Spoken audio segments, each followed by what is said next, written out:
Just run the route, finish it. That's why I love watching Darren Waller. Darren Waller never puts his hands up.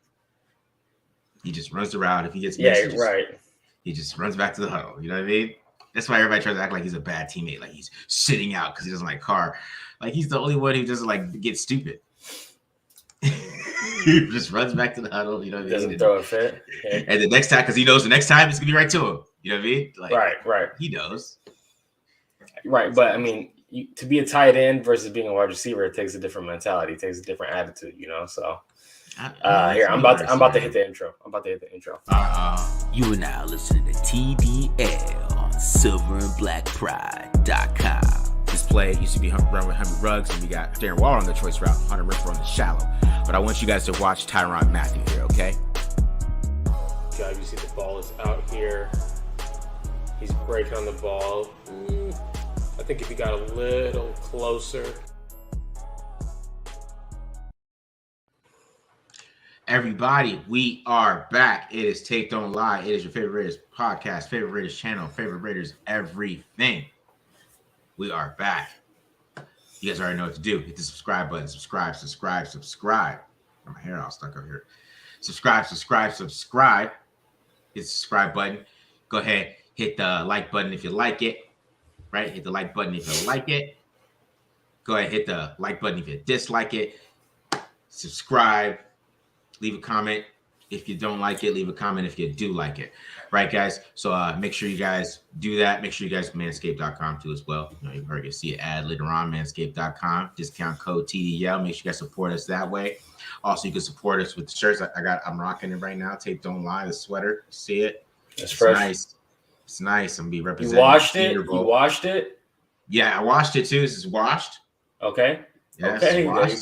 So it's all right. You know what I'm saying? I got to represent the Senior Bowl. You know what I'm saying? I got my Senior Bowl ticket. So, you know, we're gonna have some live draft. Me and Matt Holder are going to be there. So check that out. Me and Matt Holder are going to be breaking down the Senior Bowl. We probably do some live podcasts, get some interviews, hopefully get some good stuff for you guys. That's gonna be huge for the channel. That's gonna be crack. Yeah, because we're gonna get access. That's legit. We'll be in the field. You know, me and Matt have already been there because what happens is when you go to the Senior Bowl is the starstruck part of it the first time. The first time I went, I had Mike Mayock on my plane. I was like, oh my God, it's Mike Mayock. This is back before he was the Raiders guy.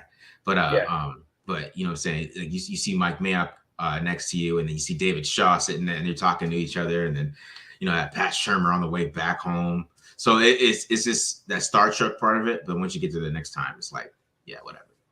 Right. Let's just get this media. Yeah, let's watch the drills. Let's watch the one-on-ones here. Yeah, let's watch the one-on-ones. Let's get the interviews done. Let's have some prepared. You know, I just gotta get ready for those players pretty soon here. So, but yeah. So hold on now. Don't tell me that you're punting the season and you're getting ready for the draft already. No, not fully. We got some content. Season.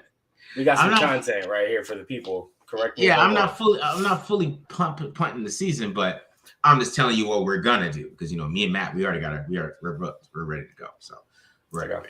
Let's go. we're going. So be excited. Be excited for that, RaiderNation. Yeah. Mm-hmm. You know, so let's jump into this. Okay, we're previewing the game. I feel like it warrants a little bit of a discussion about just the ramifications, just all the COVID stuff happening, and what effect that has on this game, right? So I think we should talk about that. That's probably more pressing of an issue than like the tape study. I have a whole bunch of guys on my tape, right, that aren't even playing in this game because they have COVID. Oh, we don't know. So, I mean, they got till 2:00 tomorrow, so that's the crazy part. So who knows exactly? Who knows who's going to play? You know, because that's what I did. I mean, I still broke down this game like these guys are normal. That was my plan. I'm breaking down this game like these guys are normal, right? Because we don't know who's going to play. I mean, because a lot of these guys are vaccinated, so it's a 24-hour test, and all they have to do is test positive 3 times or something like that. I don't know those rules, but off the top of my head, but I don't know. We don't know who's going to play, but to me, breaking down this offense, I don't think it's going to be that much different no matter who the quarterback is. So I'm more kind of I did a little bit like a play breakdowns a little bit more than actual quarterback breakdowns, even though I did break down Baker Mayfield a little bit because I still have a feeling he's going to play for some reason. I feel like he's going to get cleared, and I feel like he's going to try to play because he's going to. He's playing with a torn shoulder. He's not going to let COVID stop him from playing. So I'm sure he's trying to fight that, trying to take a test. He's doing everything he can to get ready for this game. So I would be surprised if they gave him them more time that Baker Mayfield's not going to play because he's a tough dude. That's one thing. Baker Mayfield's going to play because he was one of the first people out on the list, right? Yeah, he was one of the first people out. So that's what I'm saying. He's got the best chance of clearing for sure. Yeah. So all right, so that jumps into kind of, I see a lot of fans upset about the game being postponed.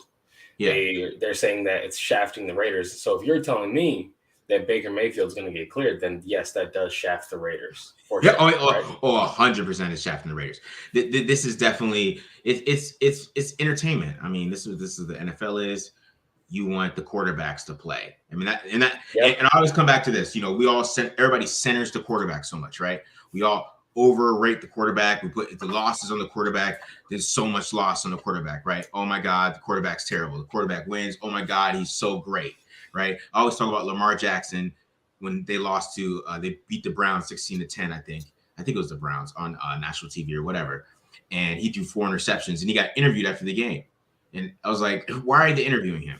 And that's what's happened. So we center the quarterback so much. If Baker Mayfield was playing, this game would still be on Saturday. Since Baker Mayfield isn't playing, right? Because let's be real, if Derek Carr wasn't playing, they would still do it. I don't know. Maybe Marcus Mariota. I don't know. But on the flip side of that, okay, with the quarterbacks in the room going down, it was Baker Mayfield who was out. Case Keenum. It was like, okay, Case Keenum's actually not terrible. It might not be much of a drop off. Okay, and I think that we've seen Case Keenum play solid this year. Correct me if I'm wrong. Yeah. He's so it's not to the AFC Championship in that system. Okay, it's NFC. The chances of it being competitive. Okay, there's still a chance that it's competitive. It's unknown, and especially when you're a team having to deal with a quarterback change, that sucks. Like that's the toughest thing. Even if they're both pocket passers, they're going to take different windows. You know what I'm saying? They're going to be bothered by different things. So it's not like, you can say, a pocket passer is like preparing for the next pocket passer. No. So a quarterback change is tough for a defense. Okay. And then it goes down. Now Case Keenum's out, and I forget. It was Nick Mullins that was supposed to be in. I just think that the NFL has seen in what happened last year with the Denver Broncos when they were down to like their 4th string quarterback or whatever. Obviously, it wasn't an actual NFL quarterback. It was a wide receiver who played quarterback in college that they threw in there, and the game was not competitive, right? Yeah. And I think that for the NFL, it's about making the game competitive. I'm just playing devil's advocate here. I completely agree with the fans who are upset because, yes, the Raiders did get shafted on this one.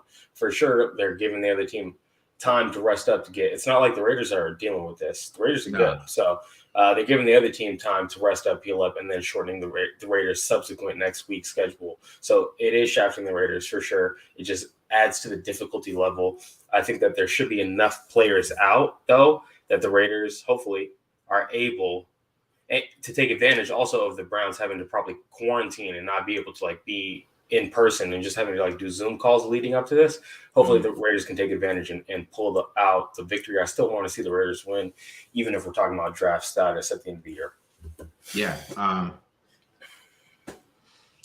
Man, I think with this game, it's going to be interesting how they come out. I mean, I feel like they kind of sparked a little beef here, with that Will Compton tweet anyways. So, I don't think the Browns are no matter who's playing. There's a little pride on the line with that tweet that Will Compton put out there. There's some serious pride there, in my opinion, because he basically kind of called them out.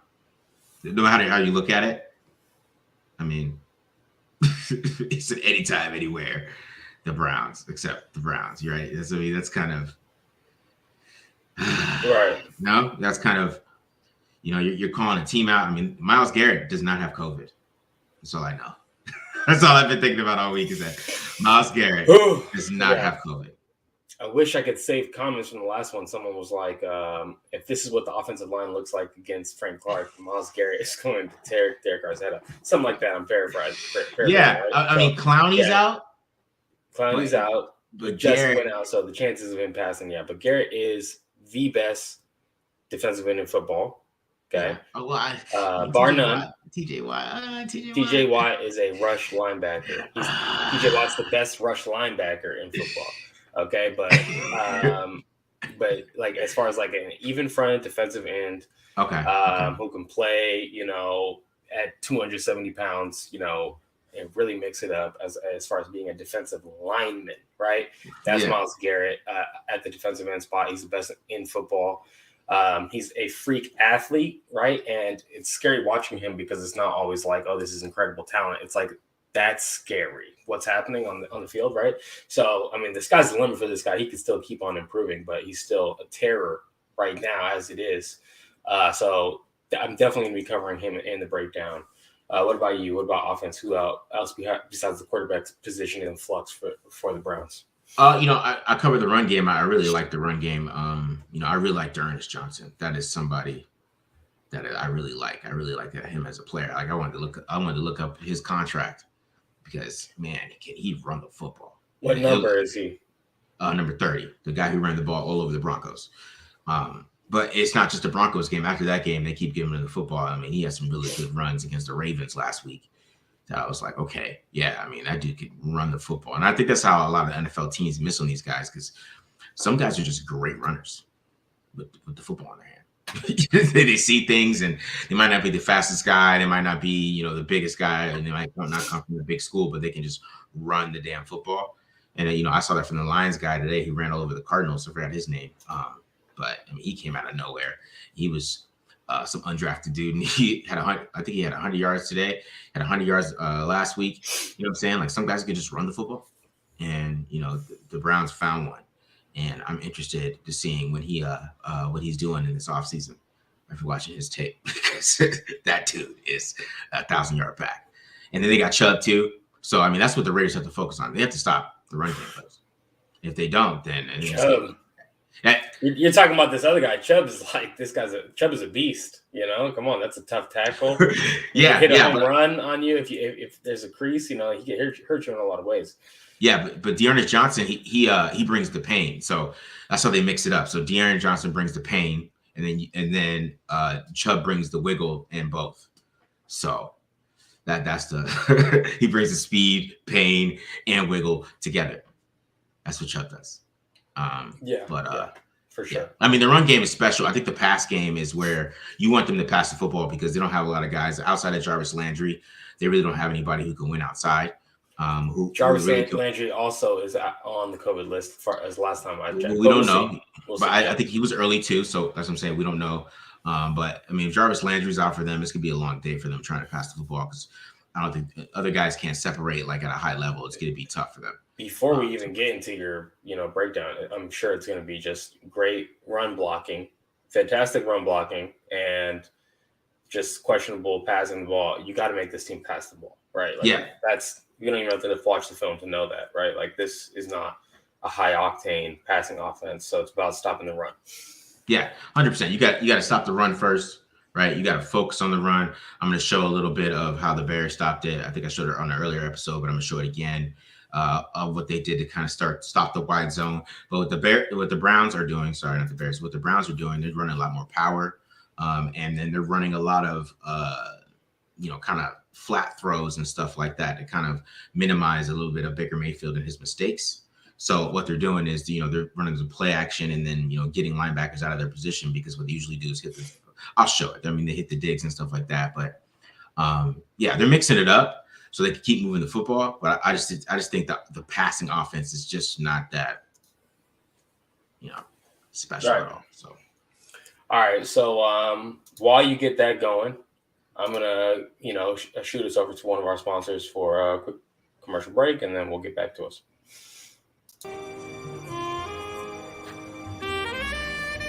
Did you just shave your balls and be whole? Isn't it time you got your smooth back? Get the Lawnmower 4.0 from Manscaped.com. That always gets me, bro. It's hilarious. All right.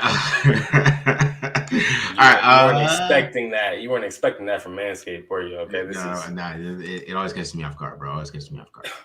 All right, so let's get into this. Let's get into this offense a little bit, dog. Let's do it. Let's do it.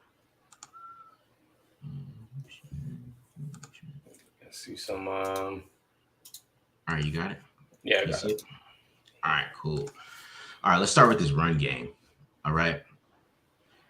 So Nick Chubb, he's a special back. All right. I mean, there's really no other way to put it. The dude is just special, right? We're gonna get a lot of slow motion runs. You see the wide zone here, boom. Always beautiful, makes the cutback. He always reads this perfectly, right? He rarely reads the wide zone wrong. Perfect wide zone back. He ran it in Georgia to effectiveness. That's why he's perfect for this offense. You kind of see how he made that cut, hit that cut back, right? So let's watch him again. Like I said, they run a lot more counter now. So, you see like a little power counter run, right? Misdirection, boom. And then, you see how he just reads everything perfectly, right? He's always patient, boom, always takes the outside, takes the leverage, reads it, and then has the speed to get around the corner, get an extra,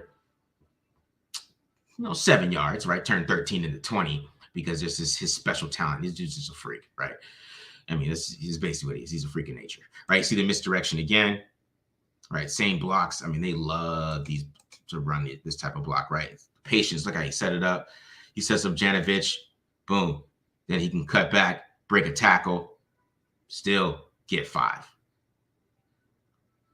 So, I mean, this dude's he's just a special back, man. There's no other way to explain it. Special talent. And, these Georgia guys, they love to have this stand-up stance. I don't know if they argue with their new running back coach, but you see it again. They go reverse, and he's going to read this perfectly. You see the patience once again. He always attacks the line. You always see how he always attacks the line before he bounces, right? Boom, attacks the line, sets up his block. Then you see the jump cut this way. Then you see the jump cut back. Then he cuts it outside. It's just nice, Brad. Right, and that's why he's top 5 running back right there. He's just special. Filthy run. Right, he's just special with the football in his hand. But Dearness Johnson, I'm telling you, he's no joke too. So you see him here. He got the wide zone. Great job. He's just decisive. Cut back. Right, he's just hard to tackle. Boom. Athleticism. You see the jump. Come back here. You see how he just hops over this guy. Boom. Athleticism. Just underrated.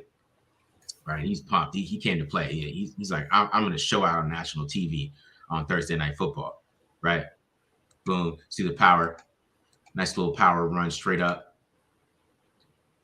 He's a whole good cut back there. Right, probably could have cut back to hit that earlier, but he still saw it with some good vision, good blocks. Dearness Johnson, he's legit. Right, you see it here outside. A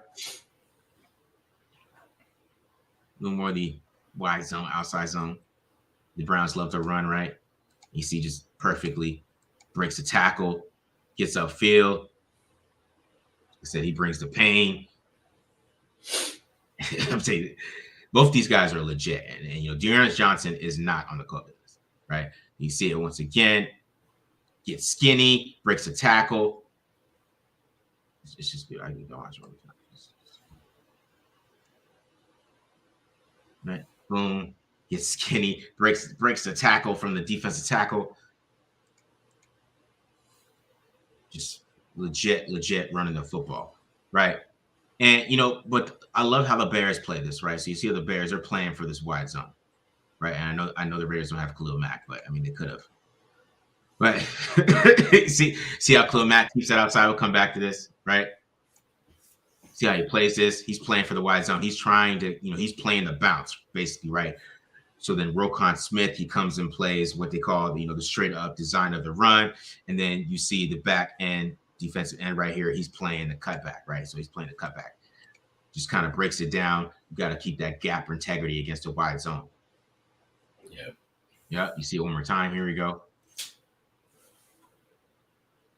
Same thing, right? See the same thing. So see, he's trying to play the bounce. You got Khalil Mack. He's playing the cutback. I mean, there's better blocking here from the Browns. So he's able to get upfield a little bit, but you still see how they're going to be able to keep this about 3 yards, right? Just good play. And that's what you want to see, right? That's what you want to see from the Raiders too. I mean, they have to come play their run, maybe play some under fronts and make this happen. So let's talk about the Browns passing game here, right? And the Browns, like I was talking about, what they're doing lately is because teams are playing these play actions and playing all these play actions they've been doing since Kevin Stefanski's been there. They're hitting these running backs and these tight ends underneath a lot more often. So we'll check out this play. I really like this design. See, this is they get all these drags going one way and they open this up for Kareem Hunt. Right. Nice little play. Get him right there. It's a first down, though. Right. And you see it here, the tight end screen. Tight end screens the same way. So I really like this design, right? Because you get the play action, right? And you get the crossers. See the crossers, right? You get Patrick Queen. He's right there in the middle playing that crosser. So he's coming back. He's playing that crosser right there, but that leaves the tight end wide open, right? Because he's so worried about these action crossers. So that's how they're getting teams right now. Boom, quick 9 yards, right in the red zone. Close to a first down. But Patrick Queen was so worried about the linebacker, so worried about the crosser from Jarvis Landry because, that's what they like to do on play action, hit those crossers, play action. He's so worried about it. You see it once again, he's pointing, but it's too late. You already missed it. There's Austin Hooper. So, that's how the passing game is working right now. They love these screens too. Screen, get Nick Chubb on the screen. Get a quick little 5 yards on first down. And they love sticks. So they do like 800 sticks variations. I've never seen these many sticks variations in my life, okay? But they love some sticks, okay? And I think it's, when you run sticks, it's more because you're trying to minimize what you're trying to do on offense when you don't have a lot of talent outside, when you're running all these sticks variations, because you're trying to get the ball out of the quarterback's hands quick, okay? Mm-hmm. So sticks is simple. Right, your simple, quick outs, quick sticks, right? But sometimes they run go routes out of it. But you see the tight ends are doing the same thing. So the Raiders have to be prepared for it when they're in this lineup right here, this 12 personnel, this look right here. It's probably sticks. It's a guess. They're sticks, right? You see it. Quick throw to Austin Hooper on the sticks route. So you see the route formations. You can watch it one more time. Sticks is super boring, but we're watching it. There you go. Quick sticks right there. I think the beauty of that play call, I'm sorry, I'm interrupting your breakdown here, but the beauty of that play call is it takes that corner out of there. That corner can't drive and trap that out for the tight end, because he's got to stick on his side too. So it's a great play. It's a great quick game play. Unless you're playing press man-to-man coverage, you're not beating sticks. Yeah, exactly.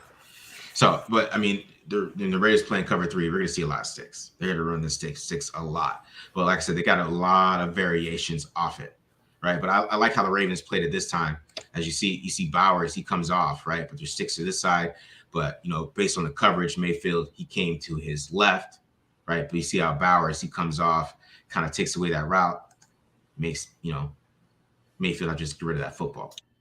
So, yeah, so there's defensive adjustments you can make to that, but it's something that the Raiders have to be ready for. And this offensive line is good. I don't know who's going to line up, but they got Bill Callahan over there, so they're going to be ready to go no matter who's over there. Yep. And they give Baker Mayfield plenty of time.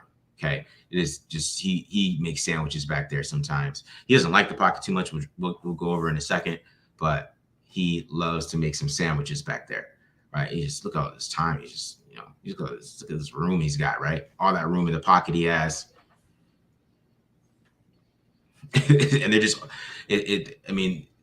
Willis probably is the biggest weakness, but all these other guys are pretty standout. 66 as well. He's a young player. You can attack the guys from the outside, but inside they're pretty legit. They have a really good offensive line. So Jarvis Landry is one of my underrated receivers in the league to me. He just gets open. As you see right here, I'm going to bring it back. So watch this route one more time, man. He just works people in the slot. So he's going to be a big handle for Nate Hobbs, is Jarvis Landry, right? Because he's going to do you in the slot. He can win outside too. Here's sticks once again. Tell you the same look. Here's sticks again. But this time we're going to see a nice little route from Jarvis Landry. And Baker Mayfield has a good connection with him. See, Baker Mayfield anticipates to gets it out quick. It's not the greatest throw in the world, but he got it out there, Jarvis Landry, and I love this route right here. Look at this, nasty. Ooh. And he's not super sexy. He's not like Devontae Adams. It's just like a fundamental route. You know what I mean? It's just like fundamental. It's just like if you designed a route how it's supposed to be run, that's Jarvis Landry. You know what I mean? It's not too much wiggle. It's just perfectly run. But and then there's the man here, Baker Mayfield, right? Which I expect to play. When I talked about it, he's gonna play. I really feel like he's gonna play this game, and you just got to keep him in the pocket because he likes to get out. He's not a fan. He's not a big fan of the pocket. He's just not. So let's go back to this. Watch this real quick. You know what I'm saying? He does a good job. Just getting out. He has a good feel of pressure. He does have a good feel of pressure, so he's not going to fumble or do things like that. But you just want to keep him in the pocket because he doesn't like it, right? So you see, he can feel it and he can get out, right? So that's kind of what he wants to do. He doesn't want to stay in the pocket very long.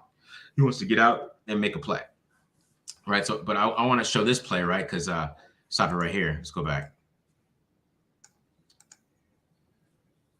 So you see how the Ravens play this, right? They show blitz, right? But they end up just kind of rushing three. And then you see Owe, right? Number 99. He's going to kind of do a spy. So they're rushing three, playing a spy, right? So then once they beat 66, right?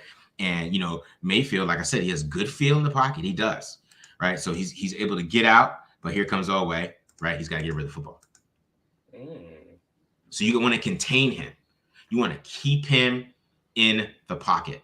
That's what you want to do because even sometimes in the pocket, there's some elements to Baker where you can see why he was the number one pick in the draft.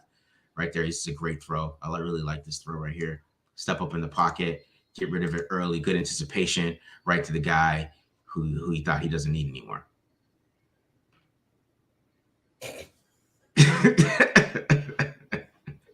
Watching the tape, you clearly did this guy. He definitely would have helped you down the stretch here a little bit, maybe, in my opinion. Maybe just work out with them outside of practice. I don't know. You just get that timing down. This is what I'm saying. Right here, boom, good timing. You see him climb the pocket there. It's really nice. So the talent's there. You can't sleep on him. That's kind of what I'm trying to get. You do not sleep on Baker Mayfield. All right? Because if you sleep on him, he can beat you. You want to plan to beat him like he's a pro quarterback because he is. He's a legitimate NFL quarterback, right? I think he's a legitimate top 15 starter. And, you see by these throws right here, it's a good throw, right? And he hits that honey hole right in the cover two. He sees it. It's just he's just not a fan of the pocket. He's just not a fan. But you're not just throwing the sail route right to Njoku, right? A little bit throw under pressure. See, it's a nice throw right there on time, right? So if it's on time, in rhythm, he can make some good throws. But sometimes he's just inaccurate outside the numbers. That's what you want to get him doing. Just why you want to get him to throw, because if he keeps throwing, he's going to give you some. And you see kind of right here why he's a little wide in the base. See that? Look at that. It's kind of the same thing that happened in college. He hasn't really fixed that wide base he's got. And then he anticipates this, and another thing, you don't anticipate the Odell Beckham. You got to let him do his little wiggles and ugly. This is he did it unnecessary. He's not supposed to do that. He's supposed to just be out the break. That's what Mayfield's expecting. And then he also throws a pick, but it still is a bad throw anyways. Right? And then you see him kind of here with Jarvis Landry. He's trying to anticipate this throw. So, he anticipates it, right? But then it's just that wide base again, and it's just ugly. Just threw it right to the corner, even though it was good timing and everything.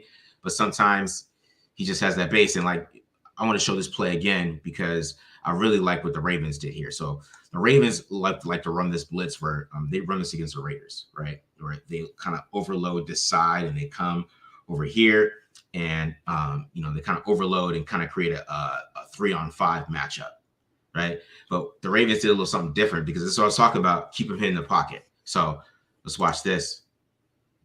So they get that same look, but they all don't come, right? They kind of just slow rush it. It's a slow rush. They're not really blitzing. They're keeping him in the pocket because, like I said, he doesn't like it. He doesn't like getting there because if he gets out of the pocket, look, there's 36. He's about to come over here, so he's got to come back up, right? And he doesn't like it, so he resets and he makes a terrible decision. So that's the key. The key is to keep him in the pocket. And, I just want to talk about some of the other receivers. They're not getting the separation that, you really want to see from these teams. So, that's really what the Browns are at this point. They're a running football team, but you just can't really sleep on Baker Mayfield. All right. Can't really just sleep on him. You can't let him just kind of sit back there and do what he wants to do and kind of move and get out of the pocket. You got to be ready for him. Right. And you got to keep him in there. Make sure that he is in there and make him go through his reads because he's uncomfortable staying in there for a long period of time. One of the reasons I think is because he's short, right? So since he's short and he hasn't figured out how to, do the Drew Brees thing, which is like stand on your toes, or do the Russell Wilson thing, which is like find a lane, find your lanes to throw to, and find your perfect lanes to throw whatever you want to do, right? Or if you find, or like Kyler Murray, who's, he found his lane when he was like 15. He figured out how to find lanes when he was playing at 5'5" in Texas with a bunch of NFL offensive tackles. You have to figure out how to find your lanes. And I don't think Baker Mayfield has really done that. And I think that's kind of why he doesn't like staying in the pocket. And that's why you want to keep him in there. Because if you can slow rush him and you really don't want to try to sack him and like get crazy and, strip the ball or whatever. You want to keep him in there and make him like go through his reads and really, play the quarterback position. I kind of feel like it's what you really want him to do. So, yeah, you also showed some interesting things that I'll comment on. It looked like the Ravens were playing 3 deep safeties against him in some of those clips where he was struggling. Yeah. Like a near interception and I think a sack that the away pressure that he threw the ball away. Yeah. They're doing some things back there in the secondary that if you don't respect that quarterback, you don't do those things. Okay. You just play your thing, right? If you don't respect that quarterback, but if you respect that quarterback, you think, okay, there's a chance that he can make something happen here. That's when you get into a 3 deep safety look and your defense is really hard to understand what's happening to confuse that quarterback. So I think, just from that, it looked like teams would definitely respect him. It's just like glaring. These guys are getting no separation, right? His receivers. And if you're telling me he's short back there, so he's having a hard time finding passing lanes, I would also argue when he is getting that glimpse, it's not open, right? Yeah. So he's like, I have to buy more time, right? So yeah, he's in a tough situation as far as like trying to win passing the ball. Definitely level of difficulty is a little higher for him. Jarvis Landry also, I don't think is a guy who can get consistently open from every spot. Yeah, he's going to win underneath and in the slot, but it's about just like tackling him, like he's going to have like 10 catches for like 30 yards, that's his stat line. You know what I'm saying? Yeah, of course I say that and he'll go off for like 100 yards against the Raiders. Right. But, exactly. But I'm just saying like, he's not a game breaker, but he's how they move their chains with Jarvis Landry, but other than that in the passing game, like it's a non-factor. It comes down to the run game. It's going to be really interesting. You're showing 12 personnel looks, what the Raiders do, if they're going to stay in base all game, like Paul Gunther did, last year, in previous years, going up against this team when they are, when they're built the way they are in terms of their run game, their zone scheme, So I'm anticipating a bunch of base, and if there's a bunch of base, that means I don't know how much Nate Hobbs we're really going to see, right? And then also, it's really going to come down to, is Denzel Perryman back? Because if it's Corey Littleton having to play middle linebacker up against this like heavy run team, there's a really good chance they're going to run right all over us. Yeah, and that's their plan anyways. That's their plan for every game, is to run all over you. That's what they want to do. They're not trying to pass the football. That's not their goal. Their goal is not to do the, let's step back and, do the drops. What's going to happen is it'll be the first play of the game. They're going to hand the ball off. Probably a lot of the first downs, they're going to hand the ball off. That's what you have to stop the run first. You have to get them in 3rd and longs. You have to get them in those situations, because if they're in the 3rd and shorts, they'll probably try to do a lot of sticks. Maybe if they threw on first down, that's why I was showing the sticks. I hope the Raiders are ready for that. They have to be ready for those type of things. And maybe they switch to a little cover 2 or something and try to switch it up or do something to kind of be ready for that type of, I don't know, some kind of trap coverage they could work in there to kind of get ready for those type of stick looks where they can, jump on those, because I mean, it's all over the tape. And like even the deep They're not going to jump it. They're not going to jump it, bro. They don't jump it. They don't jump. I'm just wishing. I'm wishing over here. You're wishing. They're going to play cover 3 93% of the snaps. Guaranteed. I know, because he's probably not going to respect Baker Mayfield like that. He's probably not going to give like Baker Mayfield the Gus Bradley has. He was like respect. I just think it's like the passing game isn't something that you'd have to throw a bunch of coverages at. Honestly. Yeah. That's true. But I don't know. They just got to be ready for those looks. I think you got to be ready for those plays when they see the 12 personnel. Either it's a run or it sticks. You know what I mean? And you have to be kind of ready for that type of.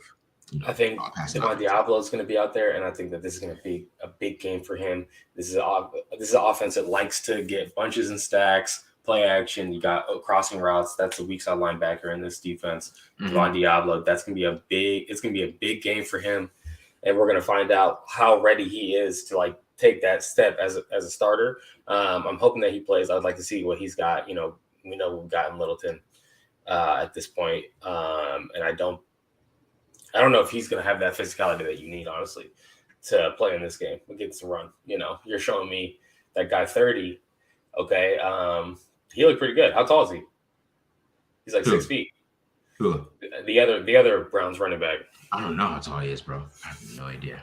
He looks good. He looks like a real NFL back. Like pretty good stuff. So the Raiders are going to have their handful.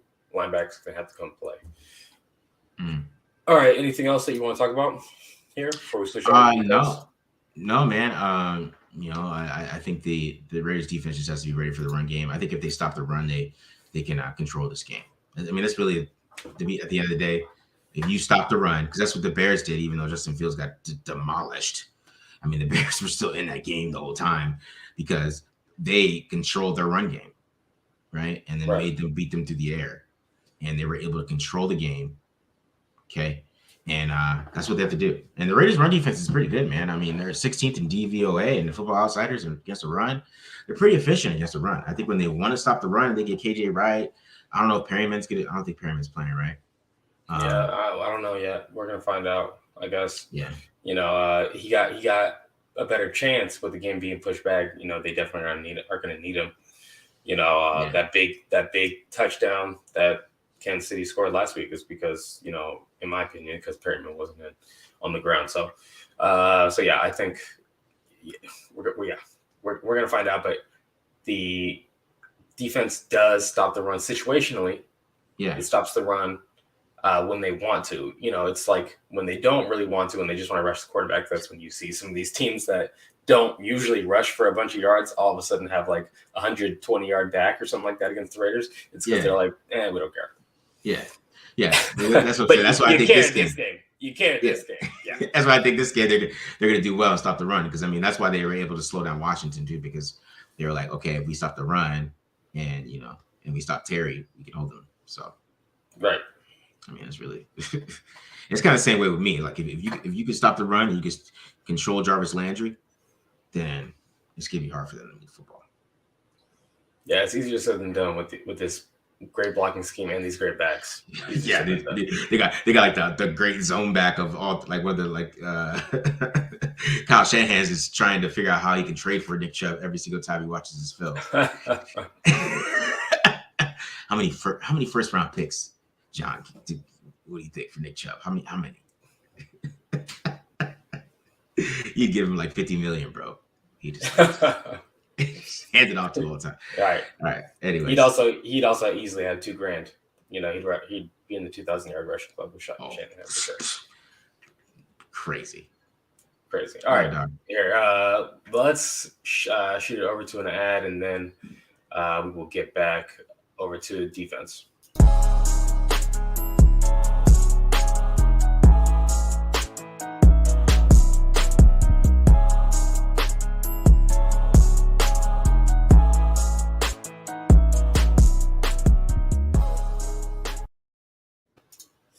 All right, let's jump into this. I'm going to talk about the defense here. For this game, what we're going to be seeing here is a really good use of zone spacing. Okay. And what I mean by zone spacing is this team is really disciplined on the back end. Okay. And I'll show you an example here. They're playing cover 3 buzz. This is a curl flat defender. Watch where he is. He's at the very top of the numbers. Curl flat defender over here, top of the numbers. Hook player on the hash. This hook player on the hash.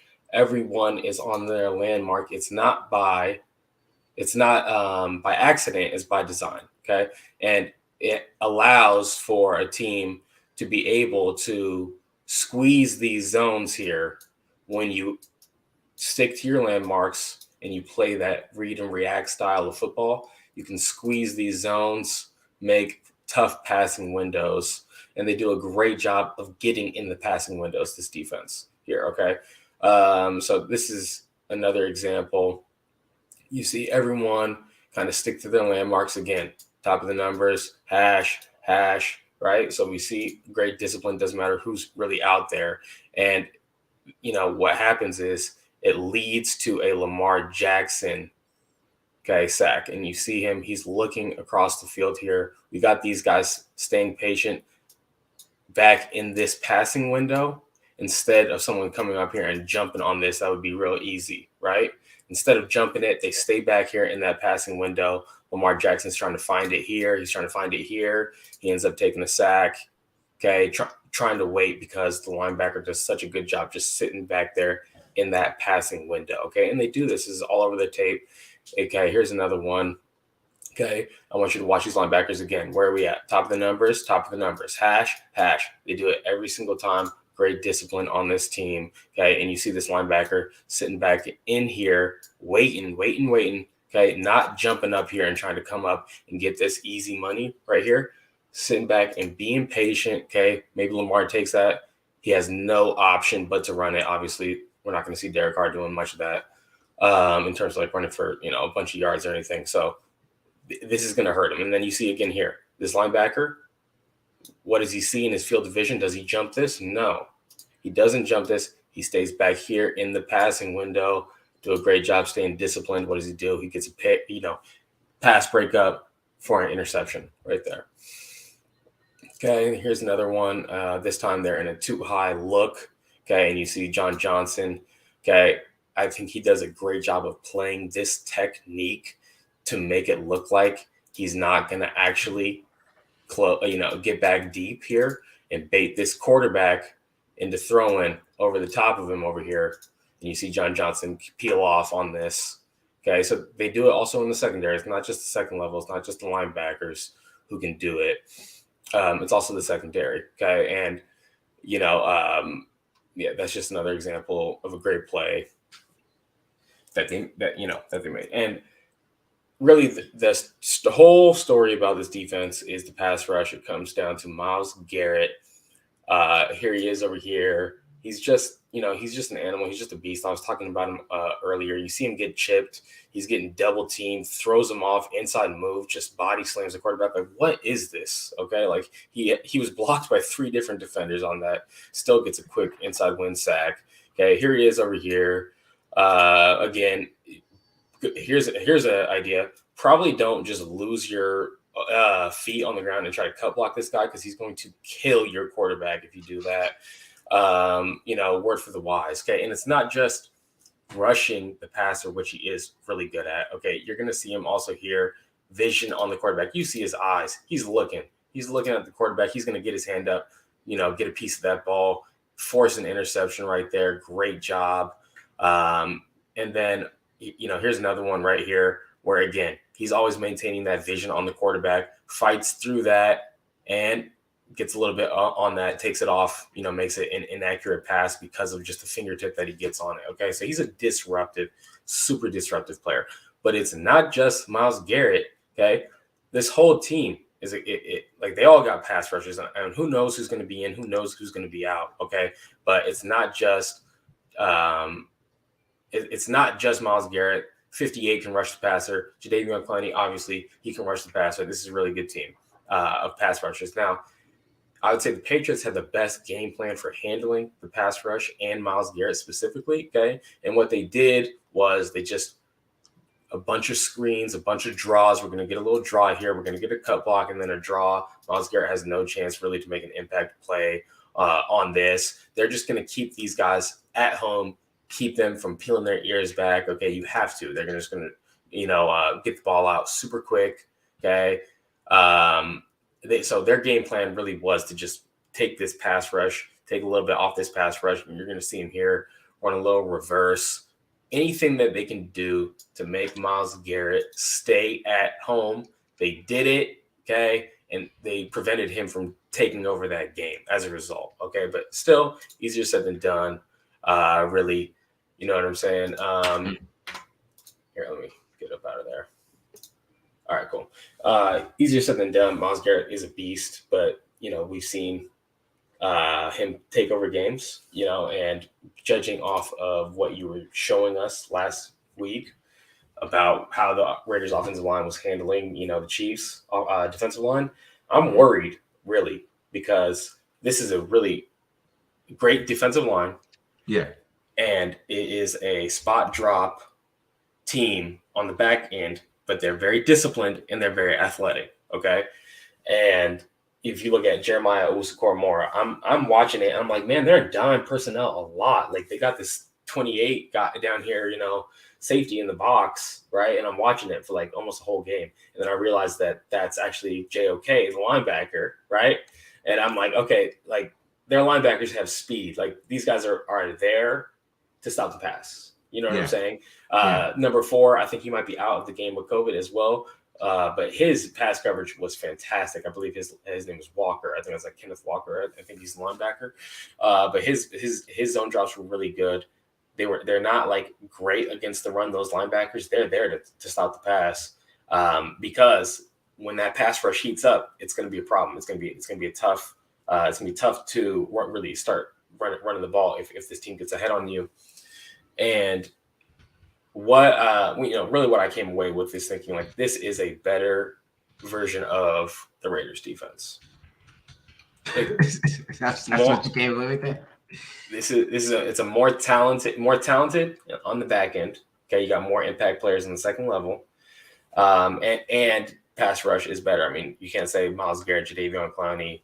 The list goes on for these defensive ends. That's not a better pass rush. That's like a better pass rush than basically anyone in the league, in terms of edge rush. So this team has, this team is good if you let them be good. It's really going to have to come down to be playing really smart football against them because they are so disciplined. Yeah, I mean, these games, man. I mean, this is a run the football game.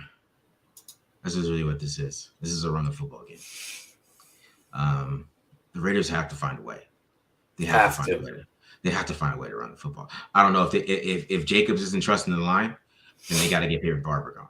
I mean, that's what they got to do. I mean, maybe get some Trey Regis going. They got to switch it up. I mean, maybe they got to trust some of these young guys. Trey Regis had a pretty decent run last week, late in the game. I mean, Peyton Barber did too. The same offensive line. I know they're playing against the Chiefs twos or whatever, but I mean, they got to get some of these other players, other running backs going. I mean, they can't just depend all on Jacobs. If Jacobs is not getting it done, they got to give these other backs a chance. I mean, I feel like they're like Jacobs because Rick's out. Like, nah, man, you got to kind of let that go. And you got to get these other backs a little run. You got to get Peyton Barber a little run, and maybe even get Trey Regis a little run if you like Trey Regis, especially if they need to, do some of these, type of running stuff that they have to do because they got to mix it up. They can't just depend on Josh Jacobs, and that's my opinion on this game. If they do that, and he's not doing well, and they keep trying to depend on him because it's going to be cold, and it's going to be windy, and nobody's really going to be able to pass the football, right? It's not going to be an efficient passing day for anybody, right? So, I mean, they're going to have to make some big throws at some points, but, I mean, they're going to have to try to keep this game close and, to the point where, the quarterback has a chance to win at the end. I mean, they're not going to have to try to blow this game out. I mean, I don't think this game is going to take that way. I think they got to just keep this game close and, they just got to, go ahead and let it go. So, Yeah, I agree. They're going to have to run the ball a lot. And I agree. It's questionable. But I think Peyton Barber, if he's active, I think, he can also be a good option against this team. I think, we've seen him be efficient because you got to be efficient on the ground against them. Because you have to run the ball against this pass rush. You have to run the ball. So even when it's like, oh, why are they still running it, and stuff like that, it's like, no, you got, like, Myles Garrett will literally drop Derek Carr on his head. Okay, like you can't let that happen. So you got to run the ball, right? But I think, hold on, we can jump into something else. Is there something floating around out there about Marcus Mariota potentially starting this game? Is that is that just a rumor? No, that was on Tierney and Tiki. So what happened was Tiki and Tierney said there's been rumblings that Marcus Mariota was going to play or something like that. But basically, he was just chastising one of the Raiders fans for wanting Derek Carr to stay on the team. It's basically, because what is a rumbling though? Paul Gutierrez for ESPN has been dying for Marcus Mariota to play for the longest, but so. I would just say if that did happen, it would be to not get Carr hurt. Like that's what it would be about. Like we saw what the offensive line was about, and now they're going up against even a better defensive line this week. So if they do bench Carr, it's not because like they think Marcus Mariota has a better chance. It's like literally just to like protect potentially like what could be a part of a trade potentially in the future, or if Marcus Davis really wants to keep Derek Carr, maybe he's like calling Bisaccia and is like, hey, don't put him out there. I don't want Carr to get hurt. He's part of the future here. Maybe that's Mark Davis saying that. Who knows? So that would be my gut reaction because What I would say to that is, but what about Marcus Mariota? What about him? That's what I would say about that. Like, what about his future? Everybody just wants to throw him out there and just like, so he can entertain us and run around. But he takes a lot of sacks, and even when he had a good offensive line, he took 45 sacks a couple years ago. Everybody loves PFF offensive line grades, top 9 offensive line. He's going to take sacks, and then especially with the interior pressure of this team, he's going to start bailing. He's not going to feel it. And then like the last game that he played, he was only under pressure 5 times out of his 28 dropbacks. So that's why he played so well. And, he's run this offense before. So, it's nothing really new to see. If you really want to go watch it, go to 2018, watch the Tennessee Titans. But, what about him? We just want to throw him out there for our entertainment because you don't like Derek Carr. That's kind of how I feel like, right? He's got to have a current resume. He's got to have a current resume. No, you got 2020 tape, bro. That's all you got. Why not? He has one game. No, he's got some zone reads. Okay. He's got some zone reads, some first downs. Yeah. He's got tape. So he's got tape from this year. Like, what about him? Like, we just want to throw him out there and like, you know what I'm saying? Like, it's not Zay Jones is not magically going to get open. You know what I mean? Like, one, he's not a 3-step drop guy, so they got to go back to 5 and 7-step drops, and they got to change the offense a little bit. You can't do that against. He's good. He's good. You're gonna get him killed. And then when he gets hit too, which what a lot of people don't know, when he gets hit, he kind of starts just bailing and just he's not going through the play and all that stuff. So, the people just never watched him, but they just want to get him killed too. That's how I feel like you're going to get him killed too. Like people, they just want to be entertained, which is fine. Fine. You want to be entertained. You want to watch a guy run around and any chance this offense. That's fine. That's fine. That's what you want to do. You want to be entertained. That's cool. I'm cool with that. But what about him? I don't know. Any chance this offensive line has like sacks up and plays a lot better than we're expecting? No. This week? Yeah, this week. Maybe. I don't know. It all depends on their game plan, man. They have to. Got a game plan this. Got a game plan. Yeah. What happened is, that's what they're doing all these screens and stuff and these 3-step drops because they're trying to keep the offensive line from getting beat up because John Gruden just didn't care at the beginning of the year. He was like, we're going to do 5 to 7-step drops. Let's go. That's what we're going to do. Derek, you have to deal with it, right?